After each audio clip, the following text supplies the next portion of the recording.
It's both an honor and a great pleasure to introduce Professor Robert Chapman.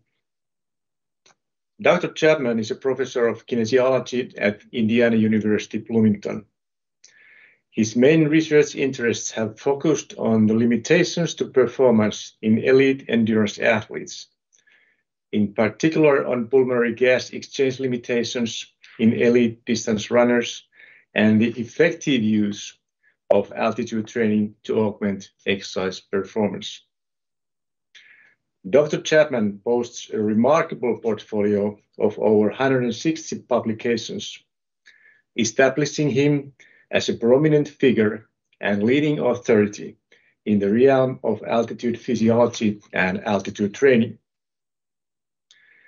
In addition to his prolific research contributions, Dr. Chapman serves as the Director of Sports Science and Medicine at the USA Track and Field Federation.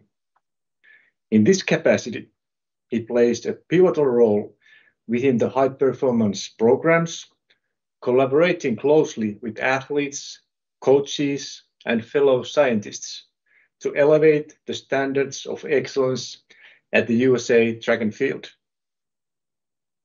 Today, Dr. Chapman's presentation is titled Preparation for Competing at Altitude. Robert, the stage is now yours. Thank you very much. It's a pleasure to be with you. And I will jump right in. So just as a little bit, and thank you for the introduction. And just as a little bit of an extension of that, I do kind of have a foot in three different doors, both now and at different parts of my career. So one is I do serve as a sport administrator with USA Track and Field, where my primary goal is medal attainment for the United States, is trying to maximize the number of medals we can win at the Olympic Games and World Championships. I'm also an exercise physiologist, and in my career, I've also spent time as a college and as a professional coach. And so the reason I show you this is my talk today, I'm going to try to give you examples from each one of these different buckets when it comes to how to optimally prepare athletes for both training and competition at altitude, and how to maximize their performance using altitude. And so my primary endpoint for the talk is I'm going to try to give you what I call a pre-altitude checklist of things that either as a coach or as an exercise physiologist or as a sport administrator that you would want to go through with your athletes to best prepare. But I also have a primary goal for the talk is to try to make sure I communicate to you and make it where you can understand the science of why we have some of the decisions we do when it comes to altitude and altitude training, to try to determine which items are of primary importance as you make your altitude training plans, and how can you make decisions around altitude that optimize the odds of a positive performance outcome, whether that's with acute or chronic altitude exposure. So with that last point, I do want to introduce three key concepts to start. And I'm going to take you through each of these that I think set up the talk fairly well. The first is I want to make sure everybody has a clear thinking around both the acute and chronic nature of altitude physiology. And let me give you kind of just a few examples of what I mean by that. So I want to give you three different scenarios. So the first scenario is, let's say that USA Weightlifting has a World Championships in Bogota, Colombia at altitude. And this happened with them just recently this past summer. So that's an example of acute exposure to altitude where the individual athlete is competing at altitude shortly after arrival. So there's certain aspects of altitude physiology that apply for this specific scenario, but there are others. So one is, for example, USA Swimming is completing a 7-day sports science and medicine evaluation camp in Colorado Springs at altitude. And this one is acute exposure to altitude where the focus is on training and the training response to altitude. It's going to be a little bit different. Then lastly, a third example is, let's say USA Track and Field is completing a 28-day altitude training camp in St. Moritz in Switzerland prior to the World Championships at sea level in Budapest, which is what we did this summer. And that's an example of a mix of both acutely when the athletes arrive at this altitude training camp, they're going to be negatively impaired, and what's their physiological response to training at altitude. But also over the 28 days, they're going to have some chronic adaptations, which are going to influence their competition when they went back down to sea level at Budapest. So again, keep these in mind, is that when we talk about altitude, we're talking about an acute response, we're talking about a chronic response, and there's different applications for both. Another key concept is to make sure and understand that there is an individualized response to altitude. We know very well that there are some people, I've published using the term responders and non-responders. Some people don't like that term. They prefer strong responders and light responders, but everybody's going to respond to altitude differently, and it's going to affect multiple different physiological systems. So athletes might have a very different ventilatory response to altitude. Some might have a different perception of effort when they go to altitude, whether that's a ventilatory response or a fatigue response. Some people are better than others at oxygenating their blood during exercise at altitude. We know that there's a very different hematological response to altitude across athletes, and all those things together can influence the ability to both train at altitude and compete with altitude exposure. And then the last key concept that I like to try to get across to everyone is that altitude is not a quote unquote magic pill, meaning altitude must be executed, or the use of altitude must be executed following specific known guidelines for maximal effect. There's a right way and a wrong way to use altitude, and you can't just show up and think that it's going to magically improve your performance. And let me give you one example. This is an email that I received from an athlete just a few weeks ago, and this is very common. I get these all the time. Dr. Chapman, I just arrived in Flagstaff, and I want to see if I can get my ferritin checked. Can you help with that? And also, what kind of iron and what dose should I be taking? This is just an example of an athlete who doesn't understand, first off, that there's a right way and a wrong way to do altitude.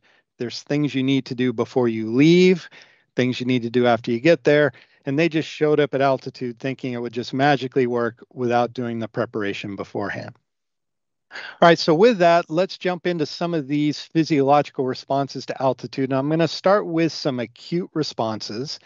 And we know that with an acute arrival at altitude, there's reduced oxygen delivery to skeletal muscle, and it follows this oxygen cascade where you go from room air to the alveoli in the lungs, then arterial blood, muscle capillaries, and mitochondria. And any impairment in the steps of the oxygen cascade is going to impair aerobic exercise performance or the recovery from anaerobic exercise performance at altitude. And each one of these arrows represents a step in the oxygen cascade where you could have impairment jump in. And here's some examples of physiological processes that are involved with each of these steps in the oxygen cascade. And I'm going to kind of walk through at least 3 of these different steps and give you an example of how they can limit exercise performance. And I want to start first by looking at an example with ventilation. And ventilation and exercise performance at altitude is very complicated. This is actually something I call a research tree. So if you look up here in the upper right-hand corner, we have exercise performance with acute altitude exposure. This could be your ability to compete at altitude or your ability to train at altitude. We know that oxygen delivery to skeletal muscles is a primary influencer of that. And then downstream, we have a number of different physiological variables and responses that can influence that. And in my lab, we've studied basically each one of these to a different degree. I want to talk just about 2 of them. I want to just give you an example of mechanical constraints on exercise ventilation and how that can influence oxygen delivery to skeletal muscles and exercise performance with acute altitude exposure. So this is a graph showing something called expiratory flow limitation. Reading these graphs are a little complicated, but on the y-axis, you have flow rate, And the top of each of these flow volume loops, the top half represents expiration, the bottom half represents inspiration. And then on the x-axis, you have expiratory volume. So over here is with your lungs are completely full. If I did a maximal exhalation, it would follow this line here in terms of the flow volume relationship. And a maximal inspiration would follow this line. Now, the dotted line in the middle represents tidal volume during exercise. And notice that some athletes, their flow volume loop during maximal exercise is easily contained inside the larger maximal flow volume envelope. But some athletes, their tidal volume during exercise will actually meet the limit imposed by the maximal flow volume envelope. And so we say that these athletes are flow limited during heavy exercise because they have no mechanical room to increase their flow rate at any given volume, where these athletes are non-flow limited during maximal exercise because they have this mechanical room here to increase flow in theory if they needed to. So the question that we asked is, how do these flow limited and non-flow limited athletes, what is their ventilation at VO2 max and how is it affected during exercise in normoxia and hypoxia? Because with exercise and hypoxia, in theory, there's a greater drive to breathe more during exercise. And if you breathe more, you can defend oxygen saturation. And as we kind of found way back, this is going on almost 30 years ago now, that these non-flow limited athletes, when exposed to hypoxia during maximal exercise, have room to increase their ventilation. They can take advantage of this extra mechanical space here. But flow limited athletes, because they're at the limit of the chest wall, they can't increase ventilation during maximal exercise. Now, this is during a VO2 max test, but we don't have VO2 max competitions. We have actual time trials or physical competitions. So I had a student named Josh Weevil, and I'm going to take you through a couple of different of my students' research that they've done. And Josh asked a really interesting question. He said during a VO2 max test, power output is not self-regulated by the athlete like it is in a time trial. So he said in a time trial, do these flow limited and non-flow limited athletes regulate power output and ventilation similarly in hypoxia? So he brought 14 male cyclists into the lab with a VO2 max on average of 62 mLs per kg per minute. And it turns out that 7 of them were flow limited and 7 of them were non-flow limited. And he did a 5K time trial on a cycloergometer, both in room air and breathing hypoxic gas, simulating about 1,800 meters in altitude. And if we look at their ventilation as a proportion of their maximal ventilatory capacity in normoxia, the flow limited athletes were using basically all of their ventilatory capacity. The non-flow limited athletes had ventilatory capacity room to increase ventilation if they wanted to. We hypothesized during exercise in hypoxia, they would increase their ventilation. During this time trial, though, notice that the non-flow limited athletes did not increase their ventilation at all. And that was very surprising to us. Even though they had this mechanical room, lower oxygen levels in hypoxia, why would they not increase their ventilation to defend saturation? And as a result, we noticed that the mean power output during this 5K time trial and the 5K time was significantly lower power output and significantly slower in the non-flow limited group in hypoxia. And this was really surprising to us. So we tried to look at a reason why non-flow limited athletes were more negatively impaired during exercise at altitude, even though they had this ventilatory room to increase their ventilation. And it appears that these non-flow limited athletes down-regulated their power output in hypoxia in order to clamp ventilation. Now, why is that the case? Well, we thought it might have something to do with their dyspnea or their perception of ventilatory effort. So this is the change in dyspnea at each K during the time trial. And notice that the non-flow limited athletes, even though their ventilation was exactly the same, had a much higher increase in dyspnea compared to the flow-limited athletes. So for some reason, these non-flow-limited athletes downregulated their power output to clamp exercise ventilation in order to keep their dyspnea, or their perception of ventilatory effort, below some maximal tolerance level. So we really tried to look more at this concept of dyspnea and perception of ventilatory effort. And I challenged a couple of my students to kind of try to figure out a reason why. And I had a couple students said, well, what if we looked at, is dyspnea modifiable? In other words, could we do something to alter this perception of ventilatory effort? And one student said, well, what about inspiratory muscle training? We know that there's increased ventilation at any workload at altitude.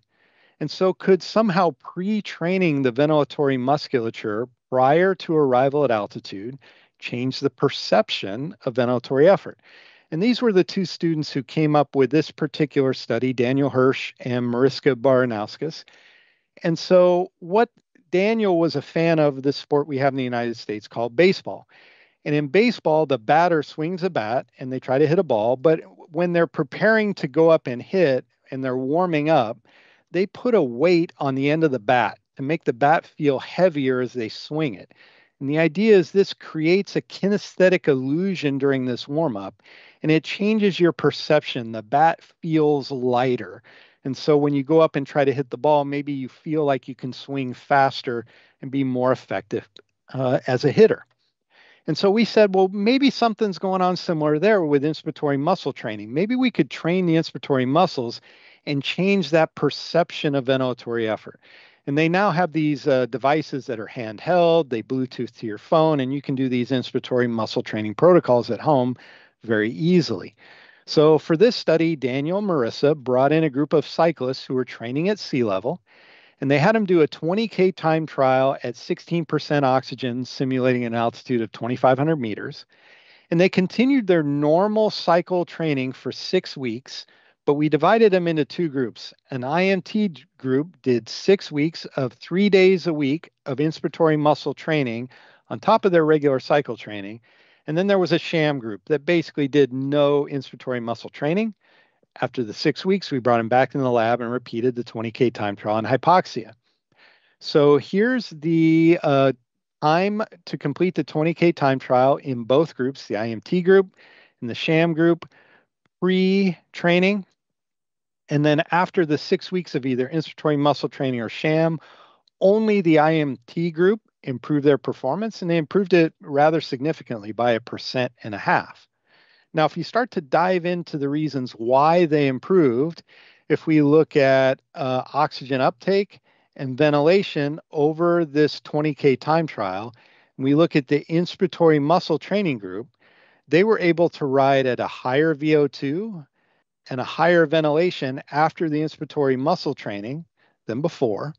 But notice the sham group had no differences from pre to post training in either VO2 or in ventilation. And in fact, if you look at the IMT group over the course of this entire 20K exercise or time trial, they had about a 10 liter per minute increase in ventilation, or a 12% increase in ventilation. Over the course of the entire 20K time trial, that's an extra 3,700 liters of ventilation. But when we measured their dyspnea between pre and post, there was absolutely no change. So even though they're breathing 12% more, something's happened with this inspiratory muscle training to change their perception of ventilatory effort. This extra ventilation did not feel harder to them. So maybe there's some advantage to training the inspiratory muscles, not only for the strength component, but for that perception of ventilatory effort, which could probably be very important for exercise training and exercise performance with acute altitude exposure. All right, let's shift gears now. Let's go to another one of these impairments in the step of the oxygen cascade and talk about pulmonary diffusion. So there is this phenomenon called exercise-induced arterial hypoxemia. And how this works, just to take you through this cartoon and graph, is blood is flowing from left to right through the lung.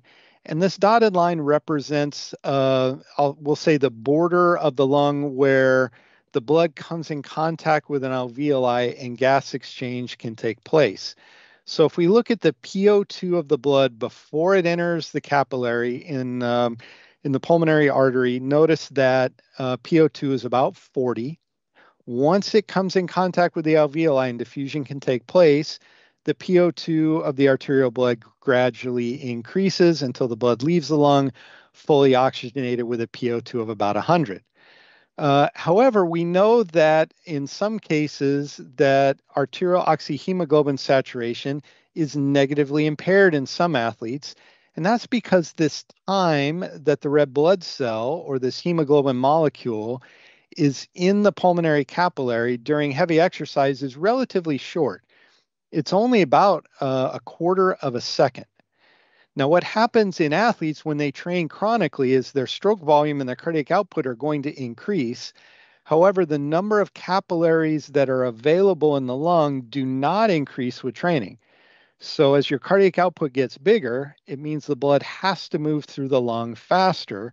And we can see a reduced transit time of this red blood cell, this hemoglobin, through the pulmonary capillary in athletes with high cardiac outputs.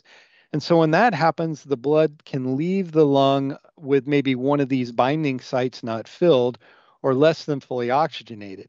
And is this a relatively common phenomenon?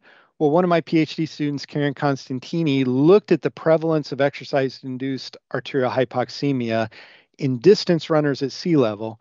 This was a retrospective analysis of 124 elite distance runners tested in our laboratory, and 84% of them had this phenomenon where their arterial oxyhemoglobin saturation was less than 93% during maximum exercise at sea level. Now, is this negative for performance? Well, in theory, when you have an athlete with exercise-induced hypoxemia, they're on this steeper downslope of the oxyhemoglobin dissociation curve. So with a given change in PO2, we're going to see a much bigger drop in saturation compared to an athlete that does not have exercise-induced hypoxemia. That same given change in PO2 is going to be a much smaller change in saturation due to being on the flatter part of the oxyhemoglobin dissociation curve. So does this affect exercise performance with acute exposure to altitude? So this is a study that we did with 27 elite distance runners. And what we did is we tested them in Bloomington, Indiana, in our lab near sea level. We did a treadmill VO2 max test, and then we did a 3,000 meter time trial on a standard 400 meter outdoor track. Then we flew them the next day to Park City, Utah, gave them a day of rest, and then we did a 3,000 meter time trial at 2,100 meters. And we divided these groups up into two based on their arterial oxyhemoglobin saturation during maximum exercise. A group who kept their saturation high and a group whose saturation was lower. We looked at two key variables. One is the change in their VO2 during a race pace exercise bout on the treadmill. We looked at the change in that VO2 between normoxia and hypoxia, so this is a lab test. And then we looked at the change in their 3,000 meter race time on the outdoor track, both at sea level and at 2,100 meters. And as we kind of expected, the group who kept their saturation high had a smaller reduction in their race pace VO2 in hypoxia compared to those athletes who desaturated during heavy exercise. And what about race time? Well, the group that had the lower oxyhemoglobin saturation during maximum exercise had a much bigger performance impairment at altitude at 2,100 meters with acute exposure compared to the group who kept their saturation high. Now, performance at altitude chronically, you might say, well, when I go to altitude and I train chronically, won't I change over time? That's with acute exposure. We do know that with altitude acclimatization, both VO2 max and performance at altitude will improve, but we know it's not going to reach the pre-altitude sea level values. And how long does it take? Well, the data suggests that a full performance improvement response typically takes about 2 weeks at altitude, and it doesn't appreciably improve more with added days of exposure. And I'll show you two different data sets to support that. The first one was done in elite cyclists, and this is from Karsten Lumby's lab, where they looked at maximal power output, they looked at VO2 max, and they looked at time to exhaustion in these cyclists measured at sea level, and then each week over 3 weeks with exposure to altitude. Each one of these dots represents an individual athlete response, and this solid, thicker line is the mean response. And notice that performance is worse on day 1, gradually improves over time to about day 14, and then you start to see this flattening off of the response from day 14 to 21. So that's in cyclists. These are data from our lab looking at elite runners. Here's 3,000 meter race time as a percent of sea level time as you go from day -6 at sea level before arrival at altitude. And then we measured them weekly starting at day 5. Worse on day 5, gradually gets better, and it seems to be independent of the altitude that you reside at, whether you go to 1,780 meters or all the way up to 2,800 meters. So again, generally with exposure to altitude, performance is going to be worse on day 1, and it's gradually going to improve to day 14 to 19. But what if you don't have 14 to 19 days to acclimatize? In many sports, athletes, or especially in team sports, they just don't have that much time to spend at altitude to optimally prepare. Are there other ways that you can mitigate this acute performance decline that happens very early on at altitude? And there's examples of this, particularly in soccer or football. This is the stadium in La Paz, Bolivia, at 3,600 meters of altitude, where they play their World Cup qualifying matches in soccer. And we know that there are a number of acute physiological responses that happen when you go to altitude acutely. There's plasma volume loss. Your sleep quality might be poor, but you might over time get some ventilatory acclimatization that can be helpful. Now, with soccer teams, they don't have this 14 to 19 days to arrive early and acclimatize. They usually just have a day or two. And in the soccer community, they look at doing something called a fly-in, fly-out strategy, where the idea is they try to come in with a very short period of time. Either they come in the morning before or they get there the night before. And the question is one better than the other? If you can go into this stadium in Bolivia, is it better to get there the night before and have 14 hours to acclimatize, and maybe you get some ventilatory acclimatization, but it may be that your plasma volume loss is greater and your sleep quality is poorer. So maybe in that case, what you want to do is this fly-in, fly-out strategy, where you go to sea level and then you just fly in the morning of the event. That mitigates your plasma volume loss, and maybe you sleep a little bit better, but you give up some of the ventilatory acclimatization. Which one's better? Well, we wanted to know, does this fly-in, fly-out work? So this is a study we did. We put an altitude tent in the lab, and we had athletes arrive at 8 p.m., and they stayed overnight in this altitude tent. We woke them up at 8 a.m. They stayed in the tent another 2 hours, and then at 10 a.m., we did a 20K time trial on the bike. We had 3 different conditions. We had a control condition, which was normoxia both in the tent and on the bike. We had a condition that simulated this fly-in, fly-out with just 2 hours of hypoxic exposure. So the subjects were blinded while they were in the tent. They were breathing normoxic gas. And then at 8 a.m., we turned on hypoxic gas, simulating, again, this kind of 2-hour arrival at high altitude before a time trial at altitude and hypoxia. And then to simulate the 14-hour arrive the day before, when they got into the tent at 8 p.m., they breathed hypoxic gas, slept overnight in hypoxia, and then did the time trial in hypoxia. So what did we find? So let's look at sleep quality. Whether we look at sleep activity counts or a sleep questionnaire we did, we saw no differences in sleep between these 3 different conditions. But I will say, because they were sleeping on an air mattress in a tent in the lab, everybody's sleep was poor. And it may be that we just didn't have a good environment to tease out differences between hypoxia and normoxia in that case. But if we look at plasma volume changes and urine volume changes, we see that with the 14 hours, the overnight exposure to hypoxia, we have a much bigger plasma volume loss. if we just arrive 2 hours before the competition, we can mitigate that plasma volume loss, and that might be beneficial for performance. But at the end of the day, what did happen to performance? So here's 20K time trial time comparing this 14 hours of hypoxia versus 2 hours. And notice here's the zero line. So every dot that is above this line means the subject was faster in the 2-hour condition. Every dot that's below this line means they were faster in the 14-hour condition.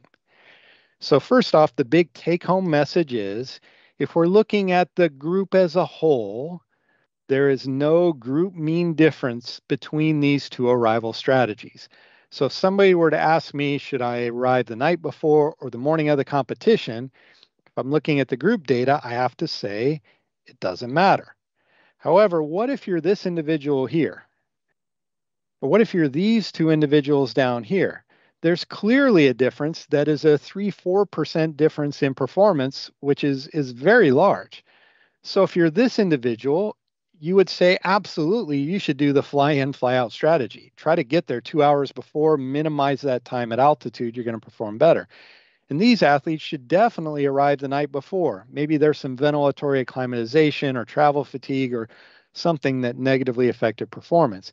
And this is a really important point, is that as exercise scientists, in the absence of individual response data, you have to plan for the group. That's all that you have to go on, is we can say the group, no mean difference, doesn't really matter. But if you do know individual response data, this might give you an opportunity to plan for the individual. Sometimes you'll have this individual data and sometimes you won't. All right, let's talk about hemoglobin mass, and we're shifting now to the chronic physiological response to altitude. Athletes are going to go to altitude chronically and spend 3-4 weeks there, primarily to increase their hemoglobin mass. And we know that erythropoiesis at altitude is linked to iron status. And so here's data from 2 different studies that we've published looking at both red cell mass and VO2 max, measured both pre-altitude training camp and post-camp. We know that athletes who have normal ferritin levels, normal iron stores, that with chronic altitude exposure, we see an increase in red cell mass, we see an increase in VO2 max. However, in athletes who have low ferritin, we know that even though EPO is being produced with chronic exposure to altitude, they don't make additional red blood cells, and there's no significant increase in VO2 max.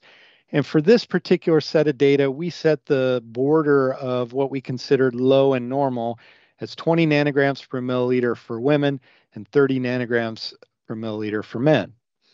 Now, what's the transfer over to how athletes are actually using this information and applying it to altitude training? So this is a study we looked at in 58 elite distance runners, a mix of men and women. 12 of them were on the U.S. Olympic team in 2016. And all these athletes did a 21 to 28 day altitude training camp, either in Flagstaff or Park City. We measured their hemoglobin mass change over the course of the camp using carbon monoxide rebreathe. We also had their ferritin levels either from their physician or the electronic medical record. And so if we look at the change in total hemoglobin, and we divide them into groups based on their ferritin of less than 50 and greater than 50, we notice a significant difference with this cut score of 50 nanograms per milliliter for serum ferritin. So before athletes go to altitude, we really strongly encourage them to get their ferritin measured and try to normalize it in a perfect world above 50 nanograms per milliliter. Even then, there's a very wide response in terms of the change in hemoglobin mass. But one really interesting thing about this study is that I said there were 58 elite distance runners part of this study, but only 40 of them knew their ferritin levels before they went to altitude. And we had 13 of them arrived at altitude not knowing it and asking if we would test their ferritin once they got there. Well, at that point, if their ferritin was low, there's not going to be enough time to normalize their iron stores. It's just too late. And it is absolutely shocking the number of athletes we have, particularly in the United States, who, again, think of altitude as this magic pill where they just show up and think it's going to magically improve their performance without doing the proper preparation beforehand.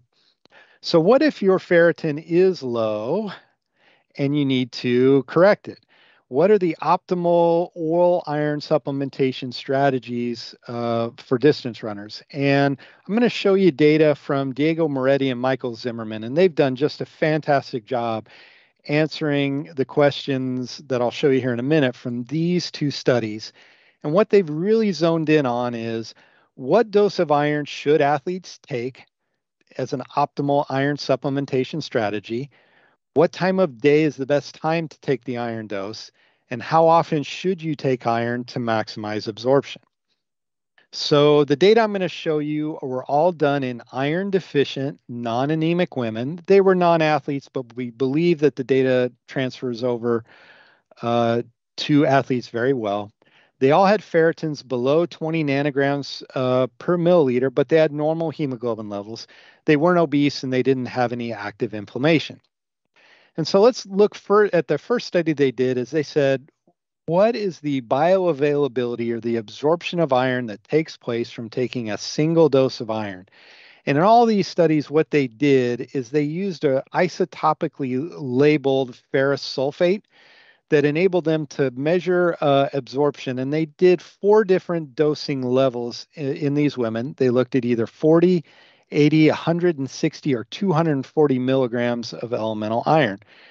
And if we look at both the fractional iron absorption and the total iron absorption for each of these doses, notice that as you increase the dosage, that fractional iron absorption goes down. And iron is a very difficult molecule to absorb. It has low bioavailability to begin with. But as you increase dose, notice that the absorption level goes down. However, increasing the dosage does significantly influence the total amount of iron absorbed. So the first take-home message is if you have athletes who are iron deficient and you're trying to normalize their iron stores as quickly as possible, you probably need to be quite aggressive in the dose to try to maximize the amount of absorption that you can get. All right, but what happens when you take consecutive doses? That was data from a single dose. What happens when you take doses back to back? And so in this particular study, they used 2 different isotopically labeled ferrous sulfates. Dose 1 and dose 2 were taking at 8 a.m. on consecutive days. So here's the data for the first dose of 40 milligrams. And the second dose, notice that there's slightly less absorption from day 1 to day 2, about 14% less. If you go to 80 and 160 milligrams, notice that the reduction in the second dose is even greater. And if you take 240 milligrams, notice that by the time you take that second dose, you're absorbing less than half of the amount you did from the first dose. Now, if you're another kind of unique things about these data sets is notice that as you go from 160 to 240 milligrams, so a 50% increase in the dose, notice that the second dose is basically the same. Also notice that if we're talking about the second dose of 160 and 240 milligrams of iron, the total iron absorbed 15 milligrams is basically the same as the first dose of 80 milligrams. So something's happening here that's causing the body not to absorb this consecutive or second dose of iron. And if you are familiar with hepcidin and think that's involved, it's exactly what's involved. So hepcidin is a negative feedback regulator of iron absorption. And hepcidin is secreted in response to iron intake to try to control and keep iron relatively stable. So if we look at hepcidin and bioavailability, so this is what happens when you take a single 60 milligram dose of iron on consecutive days. So to start, let's look first at just what happened to hepcidin in terms of a diurnal variation. So here's measures of hepcidin at 8 a.m., at 5 p.m., and at 8 a.m. the next day. Notice there is a little bit of diurnal variation. Also notice this is a logarithmic scale here. So this is a significant increase in hepcidin between 8 a.m. And 5 p.m. before you even take an iron dose. So this would suggest that morning dosing is probably going to lead to better bioavailability than PM dosing. But what happens when you take an iron dose at 8 a.m. here on day 2? Notice that by 5 p.m., we see an extremely large increase in hepcidin. Again, this is logarithmic scale, so this is over 10 times the increase in hepcidin by 5 p.m. But what happens by 8 a.m. the next day? Notice that hepcidin is still 3 times elevated. So hepcidin doesn't respond to an iron dose on a 24-hour cycle. It takes longer. And it's this 3 times elevated increase in hepcidin that decreases that bioavailability of the second dose and cuts it down. So one of the things that we often tell athletes if we're trying to get them to take more iron, especially if it upsets their stomach, is, well, instead of taking 1 dose a day, take 2 doses a day. Well, that unfortunately makes things even worse. So if you take a 60 milligram dose of iron at 10 a.m., another one at 4 p.m., and another one at 8 a.m. the next day, here are the data. Notice that this second dose by the time, or the third dose by the time you're ready to take it at 8 a.m. the next day, you've got still 8 times the amount of hepcidin, and bioavailability is just going to go down and down with the split or multiple daily doses. And the downstream effect on hemoglobin mass is significant as well. But just to kind of put a bow on this, if you look at the absolute amount of iron absorption from a 60 milligram dose taken at 8 a.m., it's 13.6 milligrams if you have no preceding dose. It goes down to 8.8 milligrams after a single 60 milligram dose at 8 a.m. the preceding day. And if you happen to take 2 doses the preceding day, it goes all the way down to 5.6 milligrams. So another way to look at it is if you take 2 60 milligram doses at 10 a.m. one day and 8 a.m. the next day, you're going to absorb a total of 22.6 milligrams. And if I take 3 doses over the same 2-day stretch of 60 milligrams, you're going to absorb exactly the same amount, which is kind of crazy that you could take 50% more and absorb the same, but that's just the way it works here with iron supplementation. So what's the downstream effect of this single dose versus split dose on hemoglobin mass? These are data from Trent Stellingworth's lab where he had 26 elite distance runners. They were training for 3 weeks at 2,100 meters of altitude in Flagstaff, and they had them take 200 milligrams of iron either as a single dose or as 2 100 milligram doses in the morning and the evening. And notice that the group that did the single dose had 75% greater change in hemoglobin mass while they were at altitude. So just another way to look at it is to say, well, if hepcidin is negatively affecting iron absorption, we know it takes longer than 24 hours. What if we just took it on alternate days? What if we took our iron on alternate days? So in this study from the Stoffel, the Moretti and Zimmerman lab by Stoffel, they did 14 60 milligram doses, and they either did them daily for 14 days or they alternated every other day for 28 days. And if we look at the hepcidin response, notice that doing this alternate day approach reduces hepcidin secretion by 25%. And what do you think the effect would be on total iron absorption? And it leads to a 34% increase in iron absorption, both fractional and total, by doing an alternate day strategy than by taking your iron every single day. It's a little bit counterintuitive to think that, okay, skipping a day in my iron intake would actually help me absorb more, but that's exactly what happens. So to kind of summarize this iron supplementation concept is both dosing and timing of our oral iron supplementation significantly affects iron bioavailability. We know larger iron doses lead to lower fractional absorption, but higher absolute absorption of iron. We know that hepcidin is elevated for 48 hours after intake, and that substantially reduces the bioavailability of subsequent doses within that time frame. So if you look at a dosing strategy of either a split dose, a single daily dose, or an alternate day dose, we know that iron bioavailability or absorption is going to go from lowest to highest through those strategies. The problem is that we know that GI distress is going to be Also going to go from lowest to highest following this particular strategy. So a little bit of logistical challenges there if you do have athletes who are iron deficient. All right, so last thing I want to do is just leave you with a little bit of a checklist of things to think about.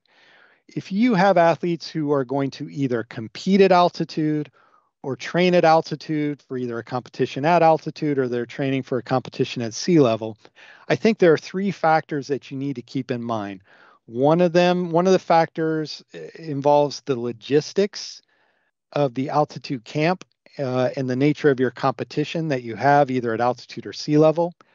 The other checklist or the other important point has to do with what measures you might have on your athletes or what measures you're able to get on the athletes and how that data can influence your decision making. And then lastly, it's what sort of interventions can you do before the athlete goes to altitude to mitigate the performance decline at altitude or maximize the acclimatization response to altitude. And so with logistics, here's just an example of things to think about is that, again, altitude is not a magic pill. There are going to be effects of going to altitude that are involved in how you plan things out for your team or the individual athlete you coach. In other words, it might have to do with what's the competition site location. Should you go to the same altitude or a different altitude of where your competition is? What are your practice needs on site? Do you need an indoor facility? Do you need an outdoor facility? Is it going to be what you need where you're going? What about the travel logistics and the burden of travel? If you're competing acutely at altitude, is it so hard to get there that trying to just fly in 2 hours before is not realistic? You have to get there 2 or 3 days before. Do you have the budget to be able to stay and acclimatize for, let's say, 14 days before a competition at altitude? Or do you have the budget to do an altitude training camp? Is the athlete available to even go and acclimatize to altitude before a competition at altitude? And do you have any sort of knowledge of their prior response to altitude? Can you get those measures before they go? Again, these are some measures that might be helpful to think about is, do you have baseline measures of your athlete? Do you know their ferritin level? Do you know their oxyhemoglobin saturation during heavy exercise? Are they a low SAT or a high SAT athlete? Do you happen to know how they've responded before to exercise at altitude? And then is there anything you can do with the athlete before departure to altitude? Will the coach allow you to do it? Will the athlete do it even if you prescribe it? And so I've got to kind of have these abbreviations for some examples I'm going to give you that might affect things like, if I have AC, that means it might affect acute competition at altitude, or it might affect your ability to train at altitude acutely or chronically. Or these are some factors might affect your ability to perform well on return from an altitude camp at sea level. So again, here's some examples of logistics. Do you have time for a camp at altitude prior to the event that takes place at altitude? Do you have a full 14 to 19 days available to fully acclimatize? Or should you look at a fly in, fly out strategy? Or is that just going to add more stress to the athlete with travel so it's not worth it? Do you know their individual response? And we haven't even talked about a skill component, for example, in soccer or volleyball or sports that have, let's say, a ball that moves. We know that altitude is going to affect the movement of the ball, and there's skill adaptations that take place. There's a number of measures that, if you had, could influence your decision. Is it an aerobic event? If so, do you know their arterial oxyhemoglobin saturation at the competition effort at the altitude of competition? Do you know anything about their perception of the ventilatory response to altitude, both at rest and during exercise at altitude? Do you know their serum ferritin measures, ideally 6 weeks prior to departure, so if they're low, you can correct it? Does the athlete have sleep issues at altitude? Do you know how they've responded to altitude camps before? And is there interventions you could do? You could look at doing inspiratory muscle training, and it only takes, from our data, 3 days a week for 6 weeks. They can do it while they watch Netflix, and it takes 20 minutes. Very easy to do. Are you able to intervene with your physician or your dietitian and prescribe them iron supplementation knowing that dosing does matter and every other day seems to be ideal. And you could even look at, we didn't talk about this, but you could look at doing intermittent altitude exposure, intermittent hypoxic exposure, and do those things work? So a lot of different factors that you need to think about before you go to a competition, either at altitude or training at altitude for a sea level competition.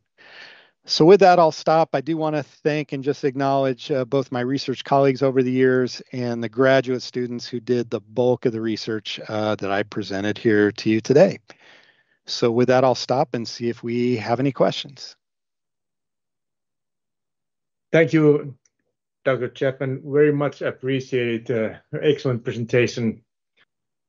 We have quite a few questions here from the audience. The first one is on timing of arrival to altitude. You clearly showed that an athlete should arrive 14 to 19 days before a major competition to the prevailing altitude. However, most athletes accumulate hypoxic dose months or years in advance to perform well in major competitions such as Olympic Games. Mm-hmm. So what is your opinion? Is there a need for this long-term hypoxic adaptation? And if there is, can you provide some guidelines, let's say for the last year or two before the major competitions, how much hypoxia is needed and how to monitor the adequacy of this hypoxic pre-adaptation? So it's an excellent question, and I think your question you're asking about kind of two different situations. So obviously we have athletes who train at altitude chronically, either year-round for many years, or they train with multiple altitude camps over the course of a given year. And I think the goal there is to look at the training effect chronically of being at altitude on overall aerobic fitness for whether they're going to compete at sea level, altitude, wherever. That 14 to 19 days, that certainly is very specific to if you are a sea level resident and you have a competition at altitude, what appears to be the optimal time frame or the minimum time frame that you need to arrive at altitude before competition. So if you are, let's say, a Kenyan athlete who was born at altitude, who trains at altitude, this doesn't necessarily apply to that athlete because they've got years and years and years of altitude climatization. But if you're, let's say, an athlete in Finland who lives and trains near sea level, and there happens to be a competition at altitude, what should they potentially look to do? All I can say is the data suggests that 14 to 19 days appears to be the minimum amount of time needed to mitigate fully that acclimatization response. Now, is there a beneficial effect to staying longer at altitude for training purposes that might help their overall fitness chronically over time? Absolutely, it could. And this is a big question that we often have in the United States. Is we're very lucky in that we have a number of training sites at moderate altitude, which are very good places to train, like Flagstaff, Arizona, maybe Boulder, Colorado, Park City, Utah. Should an athlete move there full time to train? And is there any added benefit, or should they stay at sea level and just do periodic camps? And unfortunately, we don't have the answer to that question to be able to know. One of my colleagues, he recently passed away, Jim Stray Gunderson, his philosophy is that athletes, if they could, absolutely should move to altitude and stay there and just do live high, train low altitude training. I have other colleagues who feel like training at sea level is good because you can train a little bit faster, a little bit harder, but you should intersperse periodic altitude camps, and that's a better way to do it. But it's a very good question, and I don't know if I have an exact answer for you. Yeah, thank you. Another question is on inspiratory muscle training or respiratory muscle training. Is there need to continue doing that while at altitude if you are preparing to compete at altitude? It's an excellent question. And one of the interesting things about inspiratory muscle training is when you think about breathing, inspiratory muscle training against a resistance is kind of an absurd or odd way to do it. Because when you go to altitude, there's actually less resistance to breathe. The air is less dense, right? It's just that we're breathing we're breathing more at altitude. So I'd make it an example would be as if I was training my bicep. When you go to altitude, you have no weight that you're training your bicep with. You're just moving your arm faster. Well, that might not give very much of a training load, but if I have a weight in my hand and I do bicep curls, now there's a resistance there, right? And so it's kind of an odd way to think about I'm training against a resistance to try to enhance performance where I'm going to have no resistance to breathing or very little resistance to breathing. So should they keep doing it at altitude? Some people would say there's no harm in doing it because it only takes 20 minutes. You only have to do it 3 days a week. You can do it while you're watching television if you want to, while you're sitting on your couch. Other people say, well, when you go to altitude, there's all these other stressors on your body. And why add a completely different additional stress on top of that? Just focus on acclimatizing to altitude and don't worry about it. So again, I would say it's one of those things where I don't know the answer specifically. All I can say is that we know from our data doing it for 6 weeks before departure to altitude seems to help, and it seems to help almost all in the head, in perception of ventilatory effort. Yeah. Ari Nummela from Jyväskylä asks, what if you have a competition at altitude? Should you acclimatize at competition altitude or higher? Very good question. So we actually did a paper on that and published it. Gosh, it's about 10 years ago now. It's in the Journal of Applied Physiology. And the data are actually quite interesting, is that if you go to a higher altitude than the competition altitude, you will acclimatize more quickly. However, it appears to be that the best altitude to acclimatize to is the altitude of the competition. So all things being equal, our data suggests whatever altitude you're competing at, go to the same altitude, and that's going to give you the best overall performance. By going to a higher altitude, you do have some acclimatization responses that are quicker, but in terms of actual performance, it seems like there's some negatives associated with sleeping and living higher that don't allow you to acclimatize as effectively. Well, I have a follow-up question on that. In major competitions such as Olympic Games, many athletes participate in several events, for example, in cross-country skiing or biathlon. Yep. Is there a need to travel to lower altitude to recover optimally between the races if the racing altitude is at 2,000 meters or below, or does the traveling back and forth disturb adaptation to hypoxia for the next event? That's a great question. So I think the question depends on how much high intensity training do you need to do between the two competition events.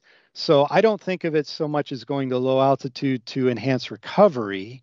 I look at it as by going to the lower altitude, you're going to be able to train harder at a higher VO2. And so it's going to help you maintain your fitness. It's the whole philosophy behind the live high, train low model of altitude training, is that by going to lower altitude, your training is going to be more effective. So if the athlete only had a couple of days between their two rounds of competition, I would say that the travel stress would probably be more negative than any benefit gained from the recovery. However, if they were competing on day 1 of the Olympic Games and day 10 of the Olympic Games or something like that, and they had a number of days in between where they needed to get a couple of good quality workouts in, I do think going lower to a lower altitude, if it's available and it's not stressful travel, would be a benefit to help maximize that training response for those last couple workouts. And another kind of parallel example to this is we're always asked, if I'm coming down from an altitude camp to sea level to compete at sea level, how many days before the competition should I come down? And there's data that suggests you should try to come down as close as possible, because that's when you're going to have the most red blood cells and the higher oxygen delivery advantage for the competition. There's other data that say that you should come down and have about a 2 to 3 week sea level training block, because when you do your altitude camp, you have extra red blood cells. So in a way, you're blood doped. Then you come back down to sea level, and all those workouts you can do at a much higher quality. And so you get a better training effect. So if you can plan a good 2 to 3 week sea level training block before your major competition at sea level, maybe that extra training takes your fitness up even higher and higher. And we've had athletes from the United States be successful in both cases. We had an athlete named Evan Jager in the steeplechase who won the silver medal in 2016. And he did the latter. He trained at altitude, came down to sea level before the Rio Games, and had a really well planned out training block of his was actually 19 days. And he had excellent training that we felt just got him to an even higher level of fitness and helped him achieve that silver medal. Yeah. Well, time is running. Do you have time for one more question? Oh, certainly. Oh, great. Sacrosomial iron has been now an alternative for traditional iron supplements. Yep. Do you have a recommendation on that? Absolutely. So for most athletes, we found that a lot of our athletes really struggle with oral iron supplementation and gastric distress. And so for athletes who are iron deficient, we've been able to look at both IV iron infusions. In the United States, IV iron infusion is starting to gain a little more traction. I know for you in Europe, both IV iron and intramuscular iron injections are both widely a little more easier to get. It's been a little more difficult in the United States, but IV iron is absolutely much more effective in doing that.